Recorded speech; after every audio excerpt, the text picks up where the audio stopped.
Dallas Cowboys.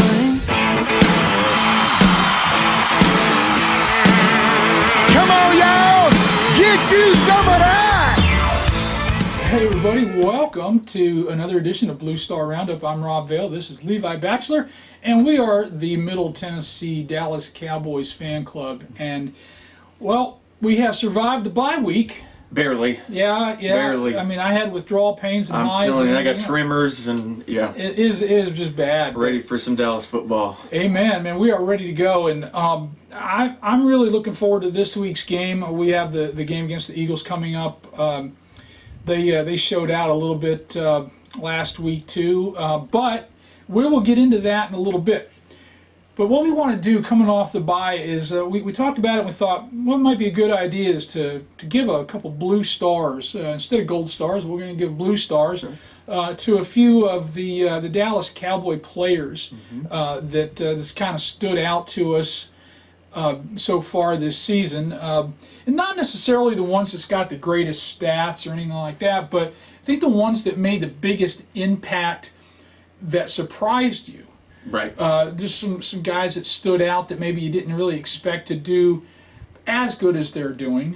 Why don't you take the offense? What'd you look at? What are you looking at, and who do you think deserves your blue stars? So, on offense, it was pretty easy, and I promise that I tried to come up with a couple of guys who you wouldn't necessarily expect, but with this offense and the way that things are going, I mean, it's pretty hard not to pick the rookie. Ezekiel Elliott leads the league. He's my first blue star. Leads the league in rushing. He has turned into an absolute monster and a punishing rusher that is able to, I mean, he's finally in a groove with that offensive line now to where, I mean, they are all one great big mind, it seems, out there. He's seeing the cutback lanes. I've seen him knock a couple of guys to their knees with the way that he hits them, and I've also seen him, you've seen the most dynamic playmaking out of Ezekiel Elliott that you'll see arguably in the league, because you got a guy who's strong enough to punish tacklers. Mm-hmm. You got a guy that's quick enough to make all the moves, make his reads, and then make his that 1-2 moves and go. And then he's got that breakaway home run speed as well. Yeah. So I mean, you put all three of those facets together in one back, and you have my first blue star in Ezekiel Elliott. That's a good choice. Yeah, absolutely. My second blue star, like I said, I tried to get a little more complicated, but I mean, you just can't when you've got a rookie quarterback completely thrown to the wolves. I mean, he was outstanding in preseason, but everybody kept saying all he's seeing is vanilla defenses. All he's seeing is base 4-3 or 3-4 packages, maybe a little bit of nickel, but other than that, you're not going to see the exotic stuff that defensive coordinators in the NFL are going to draw up. And we all, just like we've said before, we all held our collective breath when Tony went down. Sure, yeah. Dak stepped right in, and this offense has not stopped since. I mean, we are 1 point away from being undefeated.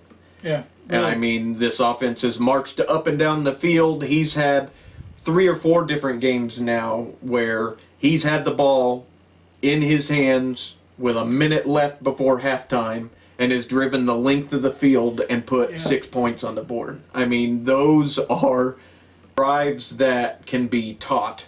Mm-hmm. That's not, that passion to win, that passion to lead isn't something that you just necessarily teach a guy. Right. When he puts that helmet on and he steps behind Frederick and he's ready to go, everybody is starting to get that confidence now that Dak's going to take us where we need to go.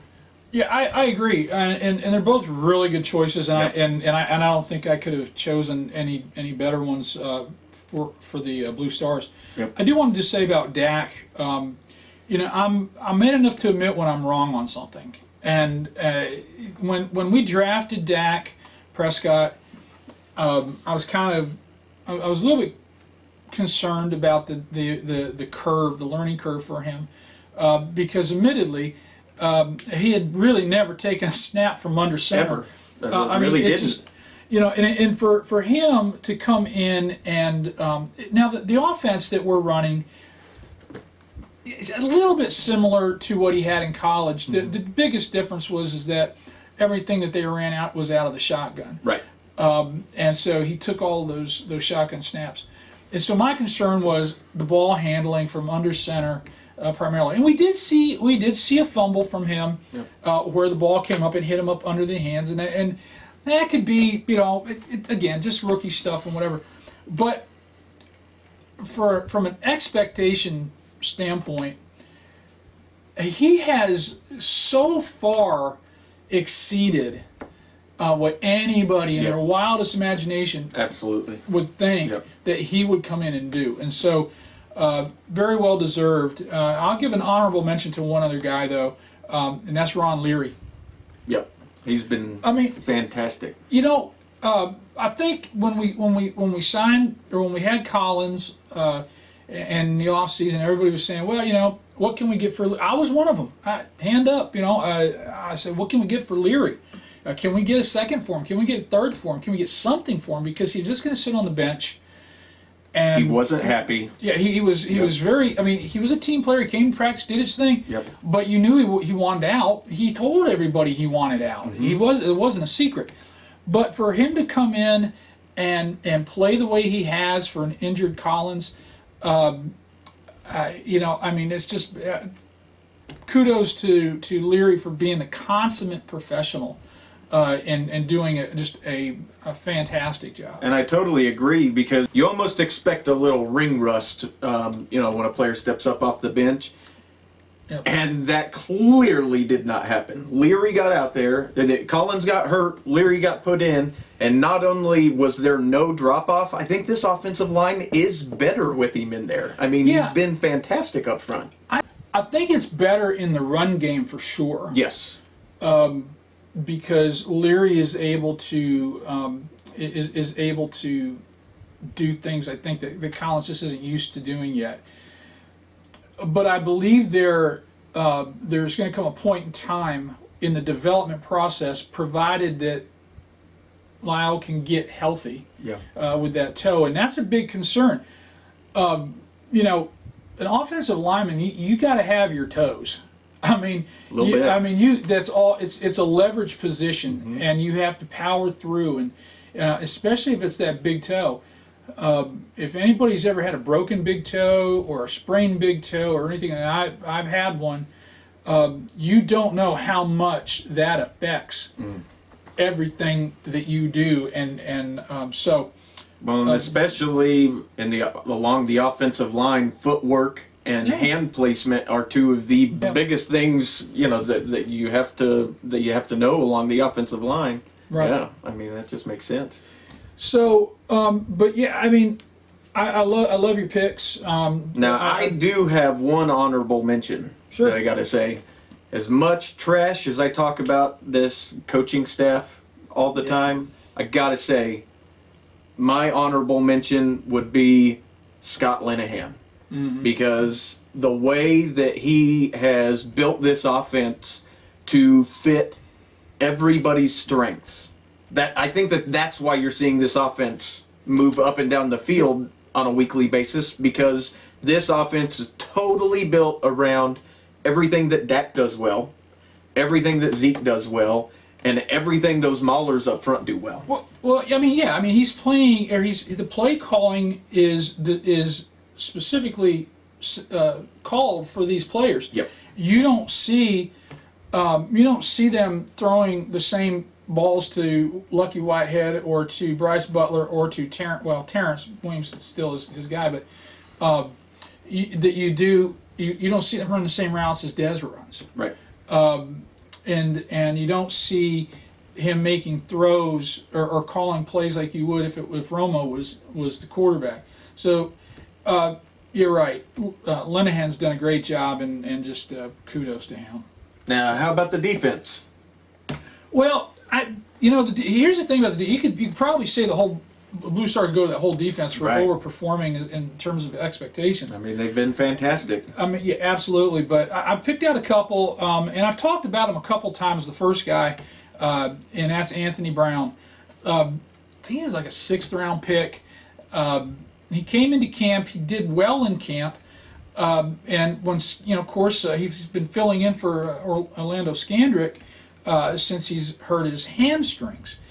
And frankly, my blue star goes to him because he's had let's get a couple stats out. 26 total tackles, fumble recovery. The tackles, they're not. He's not. He's number 3 on the team, but we're talking by a large margin when you're considering Lee and Church. It was like 40-some tackles, but he's always in position to make the play. He's fundamentally sound. He's generally around the ball, which is a Rod Marinelli hallmark for the defenses. They're always flying to the ball, and he's taken that under his. He's actually done a very good job with that in doing the same kind of thing. And most importantly, he's really not been a liability in coverage. No. As a matter of fact, he's been a strength in coverage, Yeah. I think. He's been really good. Yeah, mistake not to hand one to Mo Claiborne. Oh, absolutely. He's been the MVP of the defense so far this year. Again, statistically, when you look at it, it's not like he's, making a million tackles. Again, 22 tackles, had an interception, and he played that ball really well. Thing is, he's been staying healthy, except for the concussion, but he hasn't missed a game. He'll be back this week. He's rededicated himself to keeping his body safe and fit. He's showing the same athleticism that we saw in college at LSU. Yes. And the teams are kind of starting to shy away from throwing his way because they've seen him on tape and they're seeing what he's doing. He's simply just playing the best ball of his career. Absolutely. So I've gotta hang my my other blue star on Mo Claiborne. I just think he's been a very pleasant surprise for us. Very excited to see what happens with him as we get closer to the end of the season in terms of a contract. Right. I really hope that the Cowboys sign him to maybe a 2 or 3 year deal to keep him here. I think he likes Dallas. He likes playing for them. He likes living in the area. So that's our those are our blue stars. I think we could have very easily picked a couple other people. Absolutely. And especially on defense, I think we could have went up and down and we could have went with Sean Lee.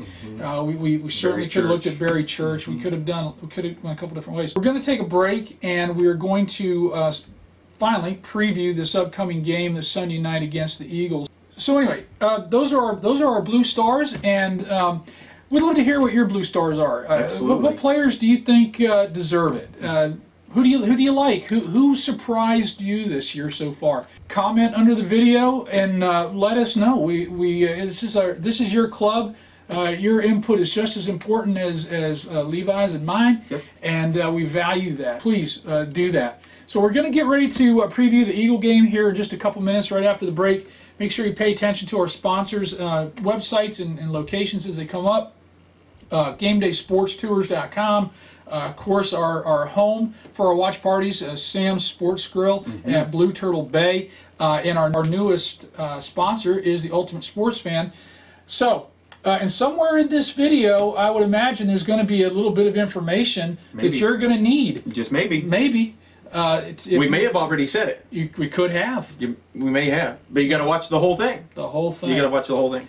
And if you want to win a gift card from them at the watch party, pay attention. So stay tuned. We'll be back in just a minute. Well, up in the north, the way out west, even in the east, they know that we're the best in the land of the star. We're living the dream. Texas proud, we're America's team. We're the Cowboys. Stomp! Love them Dallas Cowboys. Stomp! Come on, everybody, out of your seat. Stand up now and stomp your feet. Let's raise the roof, make a little noise. Here come the Dallas Cowboys. Well, all right, we are back. I hope you took notice of the websites and the locations for some of our sponsors. There are links and everything's below this video. Make sure you check them out. But wait till this video is over before you do that. Yeah. So we're going to get ready now to talk about the Eagles game coming up.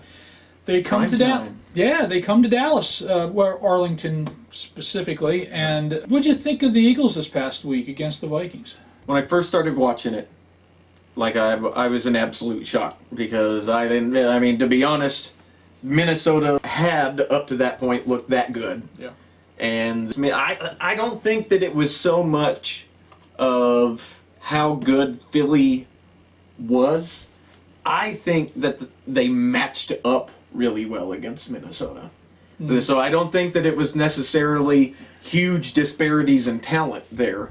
I just think that their personnel fit their game plan better than Minnesota's did with their game plan going in.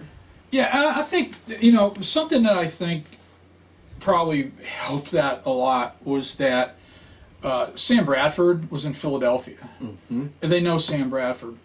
They forced him to do something that they know he couldn't do, which is run left, throw left. Yep. It's just not something that he's very good at. And they forced him to do that with their coverages and the way they set up their defense and where they got the pressure from. Number one, for the Cowboys, hope they keep that in the back of their mind when we play them later this year, number one. Number two, I agree with you. I think their matchup was a better matchup. And the Philly defense is ranked number 5 in the NFL in total yards given up per game. But they haven't played the Cowboys yet. That's right. So looking at this, just a couple of stats that we like to look at. This week, we're just going to look at it in terms of the matchup. So the Cowboys offense ranked number 3 overall in yards per game in the entire league. So we're at 401.5 yards. We're number 1 in rushing, obviously, with 161.2 yards per game. As I mentioned, Philly's defense is number 5. They're giving up about 307 yards, but they're 14th against the run. So something big is going to happen there. I mean, and while 14th isn't bad, it's not where the Packers' defense was at when we rolled through them. That's very true. And I think our offensive line, when we talked about matchups, I think our offensive line matches up very well. Maulers. And I think that overall we've just got a better. I think we match up very well with them. Our defense is ranked 17th in the league in giving up yards. So we're right about in the middle of the pack. At the beginning of the year, would you have ever predicted that the Cowboys defense would have been right in the middle of the pack, league-wide, going into Week 8? No, I'd have figured we'd at least be in the bottom third. Yeah, I mean, but I was thinking mid-20s at best. Yeah, here's the upside to it. The fact that we're in the middle of the pack. Philadelphia's offense is number 28 in the league in yards gained. Really? Yeah, so they're 300. They got 322 yards. That's a surprising stat. So yeah, I mean, again, they don't have. I mean, there are some guys that can hurt you. Nelson Aguilar can at times do damage, and I think our matchups are very good. The way our defense is playing, I'm not really all that concerned. And I think with Tank Lawrence having that bye week, getting his shoulder and arm back up to snuff, having the rest, I think you're going to see a little bit more from him. Like I said last week in our video, he went from 19 snaps to 29 snaps, and he took himself out. So expect to see him a lot more on the field. Expect to see a lot more David Irving. So like I said, we're going to see a lot more of Tank Lawrence. I think we'll see him getting more pressure because they're not going to be able to key so much on him if David Irving, if these other guys, if Crawford and so forth, they're all having a great effect in the middle. So I think that I think we'll see a better showing from Tank. Yep. As the season goes on, obviously. So I'm pretty excited about it. What's your thoughts on the game coming up? So I've got a couple of keys that I'm going to throw to you as a question, and get your take on my keys to winning the ball game. Sure. So my number one concern is, can we handle this Eagles pass rush? Yes. Unequivocally. I think. I mean, here's the thing about this offensive line. As we said before, I think it's better with Leary in. I think with our running game, we will back them out of the 8-man box. That's very true. They can bring that 8-man, but as we saw against Green Bay, it didn't matter. Just didn't matter. That run game makes their pass blocking so much better because the defensive front of the Eagles will not get the help. Now, they will try. They're going to try to do that. Our ace in the hole with that, obviously, is Zeke. Zeke is very good at pass protection. He's one of the best in the league. I believe that as that running game expands, as they make these guys force them back off the ball, they're only going to be able to bring the 4 defensive linemen. Right. So that's why I say I think they'll be able to handle it well. And we talk about the pass rush, you talk about that offensive line, you do have to factor in the pass pro from Zeke. That's right. So my second key to the game: will the defense be able to continue bending but not breaking, not giving up the big plays downfield, being fundamentally sound with their tackling, lane assignments, things like that? As far as bending and not breaking, yeah, and I still maintain this at this point. I reserve the right to change my mind 4 or 5 games from now. But I still think that this defense will progressively get better as we get healthier, and as we go forward, and as these like guys like Anthony Brown and Malik Collins and some of these rookies start getting more and more and more experience and understanding what they're doing, they're just going to get better. So to answer your question, yes, I do believe that they're going to do that, and they may not be bending as much. Right. Yeah, and I mean the defense. I mean, just to add on to that, the defense has been, lights out in the red zone thus far. I mean, sure, yeah. When they get backed up, and man, is it like at the goal line against Green Bay? Yeah. They're there to play. And one other stat, real quick: Philadelphia. Think about this during this game. Philadelphia's third down conversion for the entire season so far is only like 33 or 34%. Yeah. So. And we are close to 50% on third down conversions. Where their issues that they're having will only make it easier, if they still have those issues, for our defense. So there's some good matchup issues for us on that side of the ball. Yep. All right. Now my last key of the game is, if the Cowboys somehow get down early, are there any indications to you whether or not they have the resiliency as a team to come back? Now, like I said, we got to see it. We got to see a glimpse of it during San Francisco. Yeah. But to me, Philly, a team that we all hate, and a team that we know very well, do we still? Is there anything in your mind that would make you question the resiliency of this group getting down against a team like Philly? That's a good question, and I don't. Again, they've not given me any reason to believe that. When we saw that last drive of the first half against Green Bay, and we saw Dak take them down, there was no pressure. He went up. He confidently did what he did. I think he's got ice water in his veins. He's got to. I mean, in my opinion, he's the Dan Bailey of the offense. Dan Bailey's got ice water. Dak just goes out there and does his job. I mean, brings a lunch pail, sits it on the bench, comes out and does what he's supposed to do. Yep. And he doesn't. It doesn't seem like the game is too big for him. That was my concern as well when we drafted him. If he was ever forced into service. Would the game be so big for him they could do it? And apparently it's not. And if there was going to be a game where it was going to be that way, it was going to be Green Bay.